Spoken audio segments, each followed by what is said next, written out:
Chapter 14. The Magic Harp. Long ago, two different tribes inhabited in Ireland. They lived in their own way and never interfered in one another's territory. The chieftain of one of the tribes was a priest. His name was Dagda. He had a wonderful magic harp. The harp was made of a kind of rare wood. It was beautifully decorated with gold and precious stones.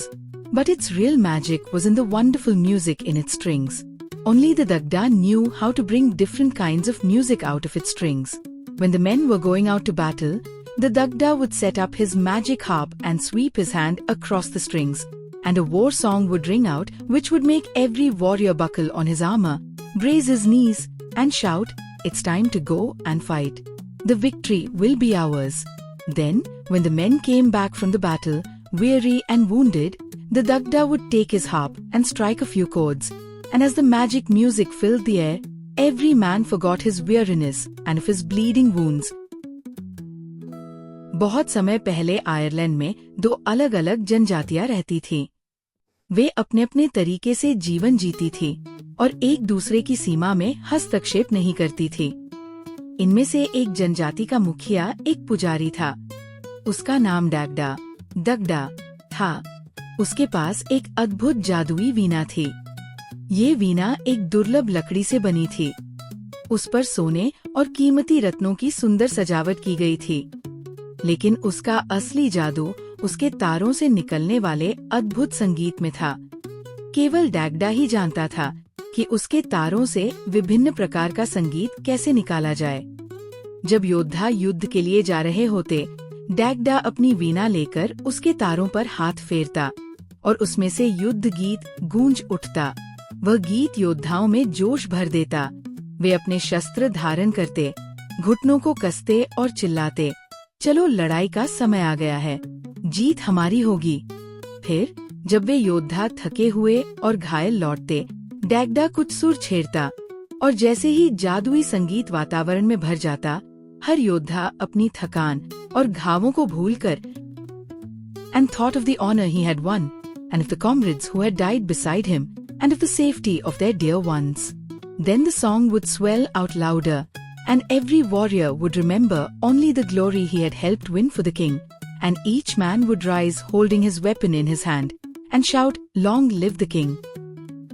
केवल अपने द्वारा पाई गई वीरता की प्रतिष्ठा, शहीद हुए साथियों और अपने प्रियजनों की सुरक्षा के बारे में सोचता। संगीत तेज होता और हर योद्धा अपने हाथ में हथियार लेकर गर्जना करता, "राजा की जय हो!" Once it happened that the two tribes were engaged in a great war. The fighting continued for many days, and many men were killed and wounded on both sides. The Dagda's wonderful magic harp played a key role in the battle, always inspiring his men, and they were about to win in the battle. The chieftains of the other tribe were highly worried. They knew that as long as the Dagda had the magic harp, they would not win the battle. So, they made a wicked plan of stealing the harp from the Dagda's house. The Dagda's palace was heavily guarded, but due to the ongoing battle, most of the guards were busy in the battlefield, and the house remained unprotected. एक बार ऐसा हुआ कि दोनों जनजातियों के बीच भयंकर युद्ध छिड़ गया। कई दिनों तक लड़ाई चली और दोनों पक्षों के अनेक योद्धा मारे गए या घायल हुए। दगदा की जादुई वीणा इस युद्ध में एक निर्णायक भूमिका निभा रही थी। वो लगातार अपने योद्धाओं को प्रेरित कर रही थी और दगदा की जनजाति लगभग जीतने ही वाली थी। दूसरी जनजाति के मुखियाओं को चिंता हो गई। वे जानते थे कि जब तक दगदा के पास जादुई वीणा है, वे युद्ध नहीं जीत सकते। तब उन्होंने एक षड्यंत्र रचा, दगदा के घर से वीणा चुराने का। दगदा का महल भारी पहरे में रहता था, लेकिन युद्ध के कारण अधिकांश सैनिक युद्ध भूमि में थे और घर की सुरक्षा कमजोर हो गई थी। One day, when all the people were engaged in the battle, some men of the other tribe stealthily entered into the Dagda's house and stole the magic harp. Then they took their wives and children and some of their trusted soldiers and fled fast and far through the night, until they were a long way from the battlefield. When they thought that they were safe, they took shelter into a deserted castle by the roadside. They hung the stolen harp on the wall and sat down to a grand feast to celebrate their success. Meanwhile, the Dagda, with 2 or 3 of his warriors, had followed the intruders all through the way. While the intruders were in the midst of their feast, the door was suddenly burst open, and the Dagda stood there with his men. एक दिन, जब सब युद्ध में व्यस्त थे, दूसरी जनजाति के कुछ लोग चुपके से डैगडा के घर में घुसे और वीणा चुरा ली। फिर वे अपनी पत्नियों, बच्चों और कुछ विश्वसनीय सैनिकों के साथ रातों रात बहुत दूर निकल गए। जब उन्हें लगा कि वे अब सुरक्षित हैं, तो उन्होंने सड़क किनारे एक सुनसान महल में शरण ली। उन्होंने चुराई गई वीणा को दीवार पर टांग दिया और अपनी सफलता का जश्न मनाने के लिए एक भव्य भोज में लग गए। इस बीच डैगडा अपने 2-3 योद्धाओं के साथ चोरों के पीछे पीछे चल रहा था। जब चोर भोज के बीच में थे, तभी दरवाजा अचानक खुला और डैगडा अपने सैनिकों के साथ वहां खड़ा था। Some of the intruders sprang to their feet, but before any of them could grasp a weapon, the Dagda called out to his harp on the wall, "Come to me, O my harp." The great harp recognized its master's voice and leaped from the wall, and whirling through the hall, sweeping aside and killing the men who got in its way, sprang to its master's hand. कुछ लोग खड़े हो गए, लेकिन इससे पहले कि कोई हथियार उठा पाता, डैगडा ने दीवार पर टंगी वीणा की ओर देखकर पुकारा, "मेरे पास आओ, ओ मेरी वीणा।" वीणा ने अपने स्वामी की आवाज पहचान ली। वह दीवार से झपटी और हॉल के बीच से घूमती हुई, जो भी रास्ते में आया उसे हटाती और मारती हुई, सीधे अपने स्वामी के हाथों में जा पहुंची। The Dagda took his harp and swept his hand across the strings in 3 great, solemn chords. The harp answered with the magic music of tears. As the wailing harmony spread through the air, the women of the intruders bowed their heads and wept bitterly. The strong men turned their faces aside, and the little children sobbed. Again the Dagda touched the strings, and this time the magic music of mirth leaped from the harp.